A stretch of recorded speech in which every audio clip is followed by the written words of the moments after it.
നമ്മുടെ മഞ്ജു വാര്യറിനെ കുറിച്ച് ആർക്കും അറിയാത്തൊരു രഹസ്യം വെളിപ്പെടുത്തിയിരിക്കുകയാണ് ഇപ്പോൾ രമേശ് പിഷാരടി. രണ്ടുപേരും ഒരു സ്റ്റേജിലുണ്ടായിരുന്ന സമയത്താണ് രമേശ് പിഷാരടി ഈ ഒരു കാര്യം പറയുന്നത്. നമുക്കറിയാം മഞ്ജു വാര്യർ ഇപ്പോൾ പാൻ ഇന്ത്യ ലെവലിൽ റീച്ച് ആയിക്കൊണ്ടിരിക്കുകയാണ്. അവരിപ്പോൾ പല ഹിന്ദി സിനിമകൾ അല്ലെങ്കിൽ പാൻ ഇന്ത്യ ലെവലുള്ള സിനിമകളാണ് ചെയ്തുകൊണ്ടേയിരിക്കുന്നത്.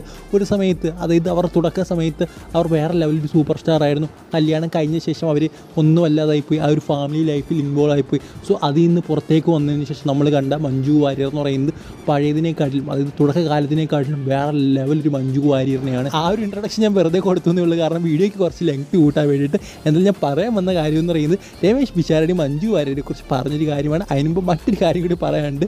അതായത് ഇപ്പം വെറുതെ സമയം കളയുകയാണല്ലോ നിങ്ങൾ പറയാം, എങ്കിൽ പോലും പറയാം. അത് രമേശ് പിഷാരടിയെക്കുറിച്ച് മഞ്ജു വാര്യർ, അത് അവരെങ്ങനെ സുഹൃത്തുക്കളായി എന്നൊരു കാര്യം മഞ്ജു വാര്യർ പറയുന്നുണ്ട്. എന്തായാലും അത് പറഞ്ഞിട്ട് രമേശ് പിഷാരടി പറഞ്ഞ കാര്യം എന്താണെന്ന് നമുക്ക് നോക്കാം. അത് വളരെ ചെറിയൊരു കാര്യമാണ്. പിഷാരടി നമ്മുടെ മഞ്ജു വാര്യരൊക്കെ വിദേശ ഷോകളിൽ കുറേ അധികം പോകുന്നുണ്ട് ഇത് ഈ ഇടയ്ക്ക്. സോ അങ്ങനെയാണ് ഇരുവരും സുഹൃത്തുക്കളായത്. രമേശ് പിഷാരടിയുടെ ഫാമിലി അദ്ദേഹത്തിൻ്റെ കൂടെ ഉണ്ടാകും. സോ അങ്ങനെ അവരെല്ലാം കൂടെ മിണ്ടിയും പറിച്ച് അവരെ സുഹൃത്തുക്കളായി. സോ ഇതൊക്കെ എന്തിനാണ് പറയുന്നതെന്നായിരിക്കും നിങ്ങൾ വിചാരിക്കുന്നത്, എങ്കിൽ പോലും വെറുതെ പറഞ്ഞതേ ഉള്ളൂ. എന്തായാലും എന്താണ് രമേശ് പിഷാരടി പറഞ്ഞത് ഫൈനലി ഞാൻ പറയാൻ പോവുകയാണ്. അതായത് നമ്മുടെ മഞ്ജു വാര്യർ വേഷം മാറി നടക്കാറുണ്ടെന്നാണ് ഇപ്പോൾ രമേശ് പിഷാരടി പറയുന്നത്.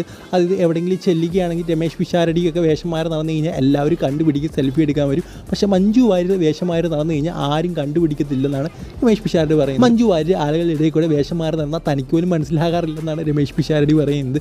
ഒരു വട്ടം രമേശ് പിഷാരടി മഞ്ജു വാര്യരുടെ ഒരുമിച്ച് പോയ സമയത്താണ് പിടിക്കപ്പെട്ടതെന്ന് പറയുന്നുണ്ട്. അതായത് രമേശ് പിഷാരടി പിടിക്കപ്പെട്ടപ്പോൾ രമേശ് പിഷാരടി വിളിച്ച് കാണിച്ചിട്ടുണ്ട് മഞ്ജു വാര്യർ വേഷം മാറി വന്നിട്ടുണ്ടെന്ന്. അങ്ങനെ ഒരു വട്ടം പിടിക്കപ്പെട്ടിട്ടുണ്ടെന്ന് രമേശ് പിഷാരടി പറഞ്ഞു. ഈ ഒരു കാര്യം ആ സ്റ്റേജിൽ രമേശ് പിഷാരടി പറയുന്ന സമയത്ത് അടുത്ത് മഞ്ജു വാര്യർ നിൽപ്പുണ്ടായിരുന്നു. മഞ്ജു വാര്യർ പറഞ്ഞു, ആദ്യം അത് പറയാൻ തുടങ്ങിയപ്പോൾ തന്നെ മിണ്ടരുതെന്ന് പറഞ്ഞു, ഷൂ എന്ന് പറഞ്ഞിരുന്നു. എന്നിട്ടും രമേശ് പിഷാരടി കേട്ടില്ല, ഞാനിത് പറയുന്നതെന്ന് പറഞ്ഞു. സോ ഈ ഒരു വീഡിയോയുടെ ഗുണപാഠം എന്താണെന്ന് ചോദിച്ചു കഴിഞ്ഞാൽ മഞ്ജു വാര്യർ നമ്മുടെ ഇടയിൽ കൂടെ ഒക്കെ വേഷം മാറി നടക്കാൻ സാധ്യതയുണ്ട്. സോ എല്ലാവരും ശ്രദ്ധിക്കുക. എന്തായാലും ലൈക്ക്, സബ്സ്ക്രൈബ് ഒക്കെ ചെയ്യുക. അടുത്ത വീഡിയോയിൽ കാണുന്നവരെ ഗുഡ് ബൈ.